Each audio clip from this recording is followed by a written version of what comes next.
Hi, I'm John Hornick. Welcome to lesson 46 of Chef's Apprentice, learning to cook like a pro, one small plate at a time. This lesson is Daube of beef.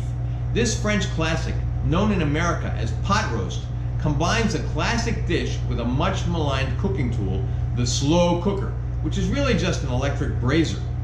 Pot roast may seem out of place in a course about learning to cook like a pro, but think about how many times you enjoyed it at home, especially as a kid, but never see it on fine dining restaurant menus. Your guest will be surprised and comforted by a small serving of pot roast with all the fixins, and the slow cooker is the perfect device to make it. This preparation will teach you 3 important new techniques. First, you will brown a mirepoix, which is a combination of onions, carrots, and celery. Browning these vegetables caramelizes their natural sugars and gives them a deep, succulent taste and a pleasing color. Browning them in the same pan used to brown the beef also yields insaporire, or the building or layering of flavors, but please excuse my terrible Italian.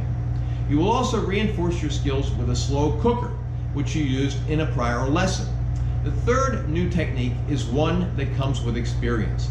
You have now practiced reducing in several lessons, so you're ready to move up to a uniquely French technique called reducing to perfection, which means to reduce a sauce or glaze until it tastes and looks just right. The glaze or sauce should be thick enough to coat the back of a spoon with a slight sheen, and the taste should be deep and balanced. In other words, perfect. Techniques today are slicing, dicing, and prepping vegetables, seasoning, browning beef and browning a mirepoix, deglazing and reducing, braising in a slow cooker, resting and keeping warm, skimming fat, reducing to perfection, adjusting seasoning, and plating. So let's start cooking. Okay, let's talk about the ingredients, or the mise en place, that we need for lesson 46. First, we're going to need the star of the show, which is a beef roast. This is about 3.5 pounds of roast. It's been tied by the butcher. We'll also need to have about 1 to 2 cups of all-purpose flour to dredge that beef in. I already have it on the plate I'm going to use for the dredging. I've got about a little over a cup here. If you start doing it, you need more, just add more flour. We need to have about 2 medium onions that have been sliced, about 1/8 of an inch slice. About 1 cup of celery that's been cut into pieces that are about 3/8 of an inch. Also need to have about 1 cup of carrots that have been sliced into about 3/8 inch coins. So a coin is a round slice from the full carrot. We'll also need to have olive oil, and then we're going to need to have some stock. Now, you can use ideally you'd use veal stock. The reason you'd use veal stock is that veal stock has more gelatin in it, natural gelatin or collagen, which helps to thicken your sauce and give it a nice sheen.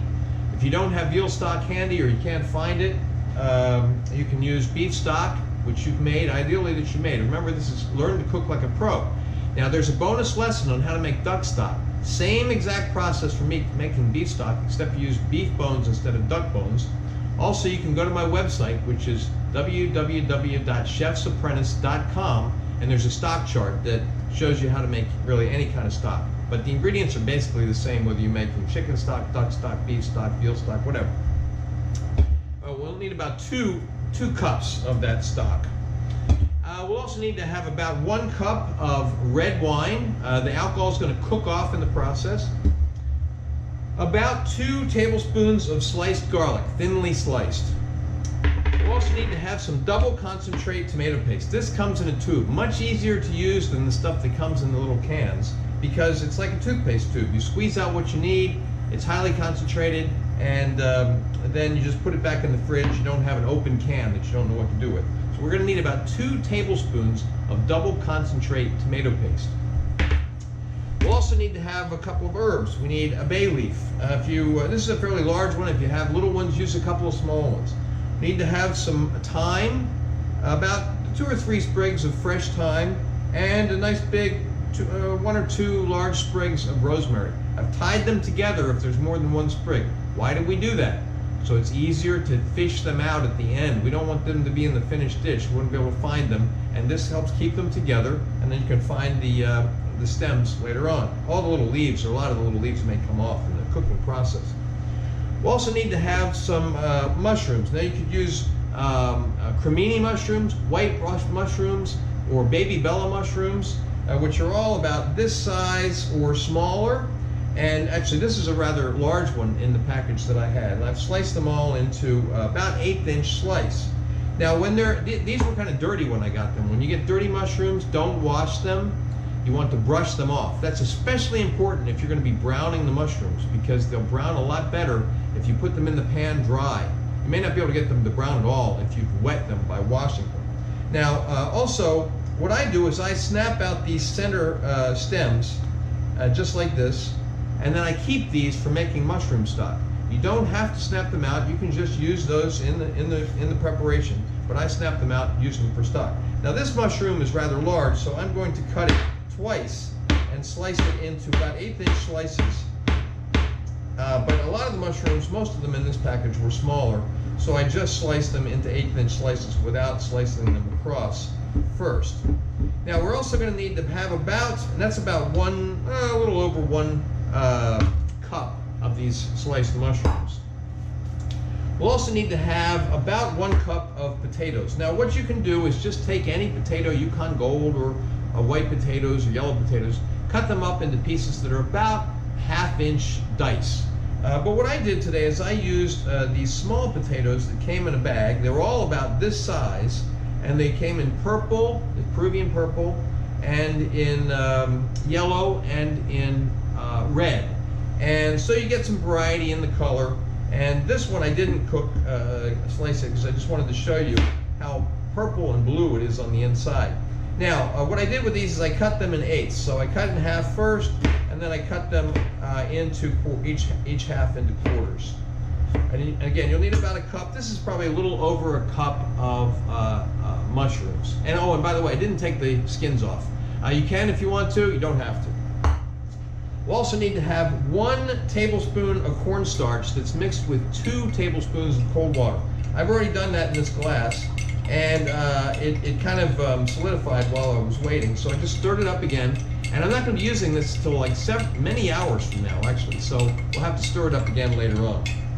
We need to have about 1 tablespoon of, about 2 tablespoons of either Madeira or Marsala. These are sweet wines. Marsala's from Italy. Madeira's from Spain. I had some Marsala handy, so I'm going to use 2 tablespoons of that. Again, alcohol will be cooked off in the process. Then we'll need to have ground cumin, and of course kosher salt, and our peppermill. So that's all of our ingredients. Break now and come back, and I'll show you the equipment for lesson 46. All right, for lesson 46, we're going to need a cutting board, chef's knife, slicing knife. We'll be using that to slice the daube at the end, and we'll need a peeler to peel the carrots. Now, I've already done the peeler.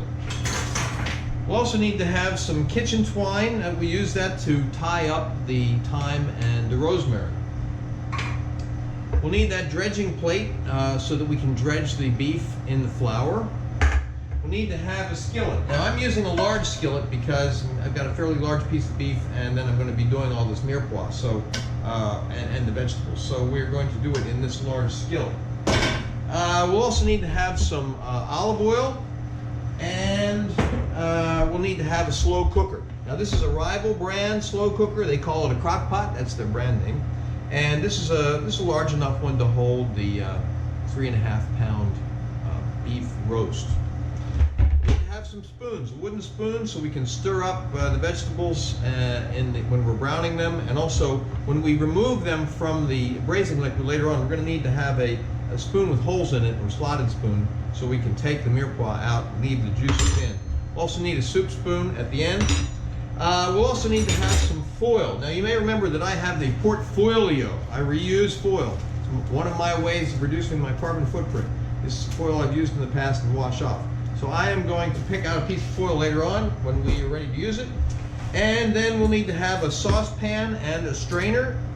And then finally we'll need to have a fat separator. All right, that's all the equipment we need. We'll break now, come back, and start cooking.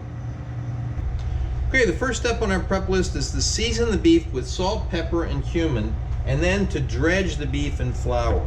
So let's start with our salt. We're going to put salt on all the sides cumin as well. And then we're going to rub it in.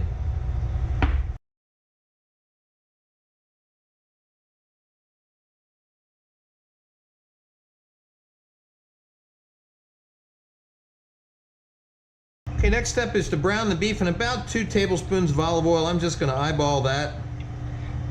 Bring the heat up to medium to medium high and get it hot.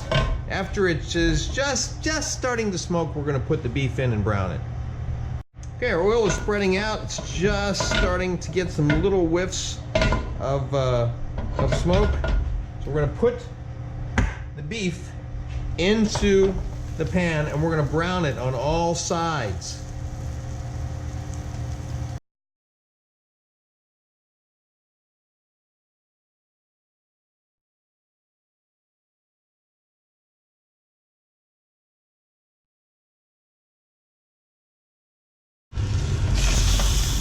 Okay, it looks like it's been browned well on all sides. We're now going to put this into the slow cooker, come back and brown the mirepoix.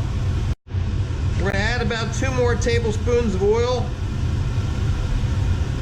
We have the fan on now, so it's a little bit harder to hear. We're going to add the onions, the celery, the carrots, and then we're going to give them some salt and pepper, some seasoning.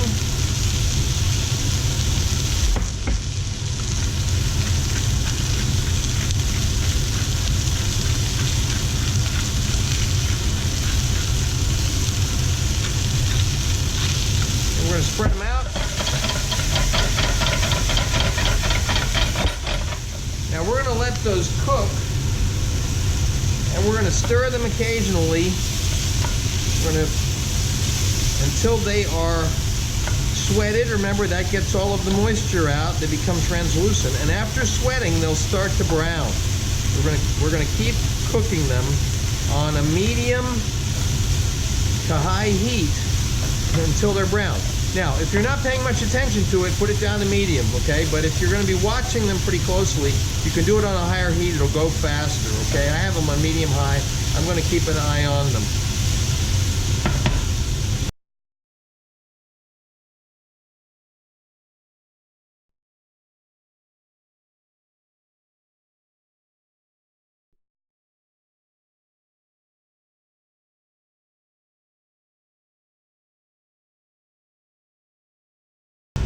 Okay, I think we have a nice brown here. What we're going to do is put this mirepoix into the slow cooker with the beef. Come back and deglaze the pan.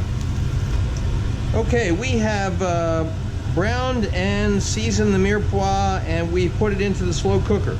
Next, we're going to deglaze the pan with the beef stock and the red wine.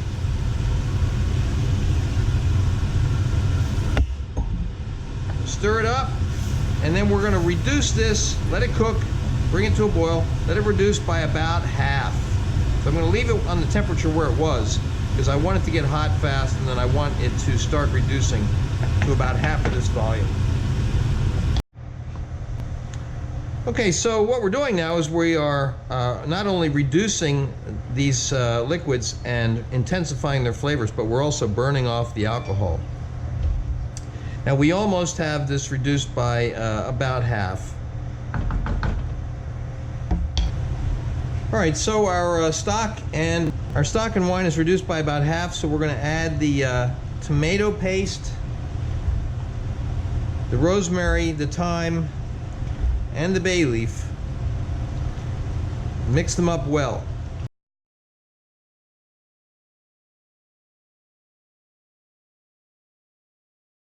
All right, the next step is to put this into the slow cooker. So we're going to turn off the heat and meet at the slow cooker. Okay, now we're going to add the garlic and the mushrooms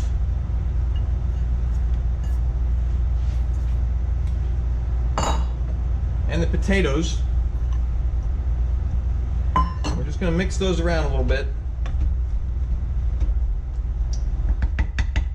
Now we're going to put the lid on the slow cooker, and we're going to let this braise for 4 hours on the high setting. Then we're going to do 2 hours on the low setting. So we're going to break now, but what we're going to do though is we're going to come back every hour and stir it up. Okay, it's been 1 hour. Not going to see too much change in these vegetables yet, although deeper down inside you can see there's some color that's been built up. So we're just going to stir this around a little bit, cover it back up, cook it for another hour. Okay, it's been another hour, so it's been 2 hours total. Just going to move our vegetables around a little bit, starting to develop some nice color down in there. I'm going to submerge this rosemary and thyme so that those so the flavors get mixed in with the braising liquid. All right, let it go another hour. Check it. Okay, it's been 3 hours. You can see there's a nice bubbling going on in there. Everything's getting a great color. Let it go another hour on high. Well, it's been a total of 4 hours. It's starting to look really good. Now what we're going to do is turn the temperature on the slow cooker down to the low setting and let it go for 2 hours. We're not going to be checking it in between. We'll go for 2 hours. We'll come back and finish it up. Okay, our 2 hours on low have passed. We're now going to turn the temperature down to warm. Now, why are we doing this? I want this beef to cool a little bit in this braising liquid, which helps to maintain flavor in the meat product. So we're going to let this cool for about 30 to 40 minutes on the warm setting. So we're not really cooling it, but we're bringing the temperature down. All right, the next step on our prep list is to wrap the beef in foil and keep it warm. Okay. Go.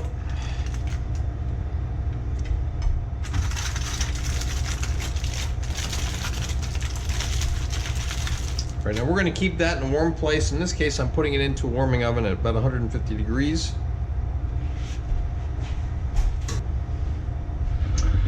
Okay, next thing we want to do is pull out the rosemary bunch and also the thyme and the bay leaf. There's the bay leaf, and we're looking for the thyme.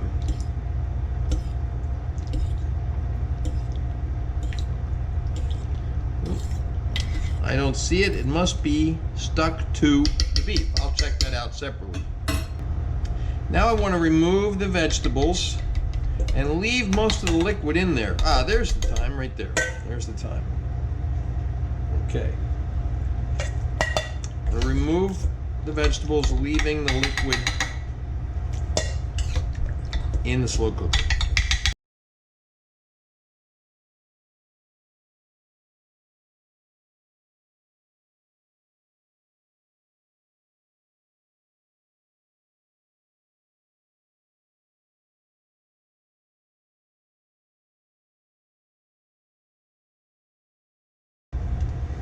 Okay, now we want to take those vegetables and keep them as warm as well. So we're going to cover those with foil and put them in the warming oven.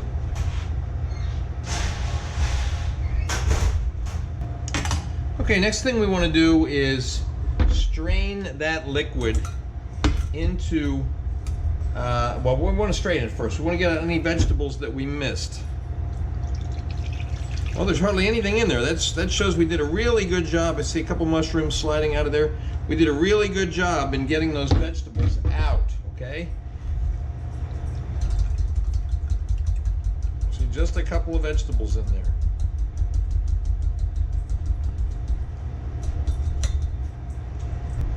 All right, now the next thing I'm going to do is I'm going to pour this into the fat separator.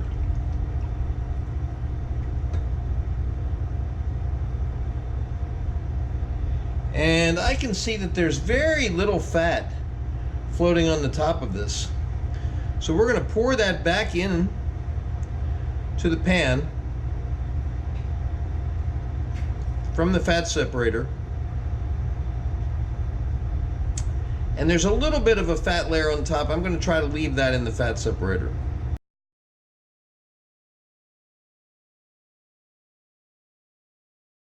Okay, we're going to leave that fat in the fat separator. Next thing we're going to do is meat at the stove. Okay, we're going to put this on medium heat.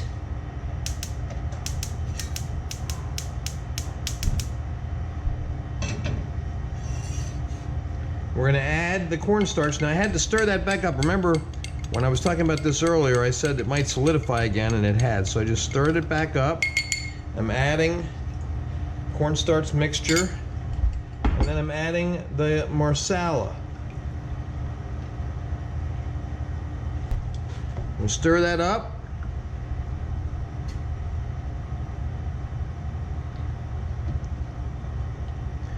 And bring it to a boil. Okay, this is starting to come to a boil. We're going to stir it up. Now what we want to do is reduce to perfection. Remember, we want it to look beautiful and we want it to taste just right. And that and what we're looking for is that it will just coat the bottom of a spoon with a nice sheen. We're going to use a soup spoon to test that, but we want to reduce it for a little bit first. We're going to turn the heat down just a little bit. Now if you're going to tend it constantly, you can use a higher heat. But if you're going to walk away, you still need to stir it frequently, especially in the corners so it doesn't burn. But if you use a lower heat, you can walk away, do some other things, come back to it.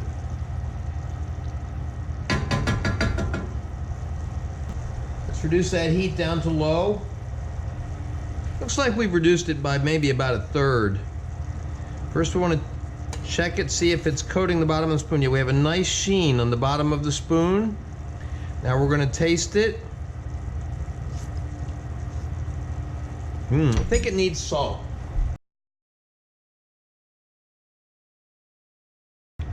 Has a beautiful color. Let's taste it again.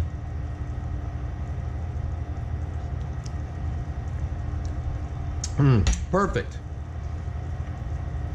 Okay, next step is to plate up. Okay. Now we're going to try to slice it. It is fall apart tender.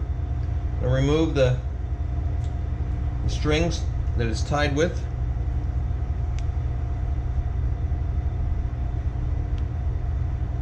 Okay. We want to take our slicing knife and slice off a piece at the end here.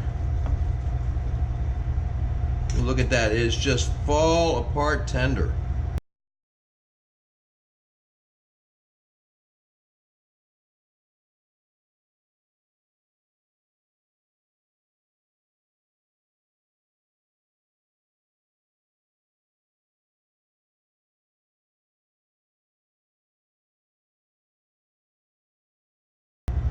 All right, next we're going to move this off to the side so we can plate. All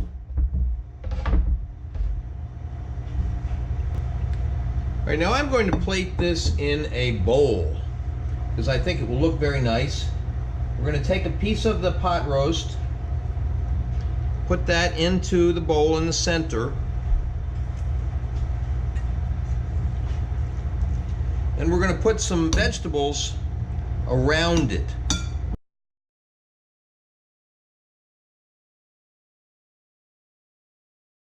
Now we're going to drizzle some of the sauce. First I want to put some around the edge, and then I want to drizzle a little bit on top.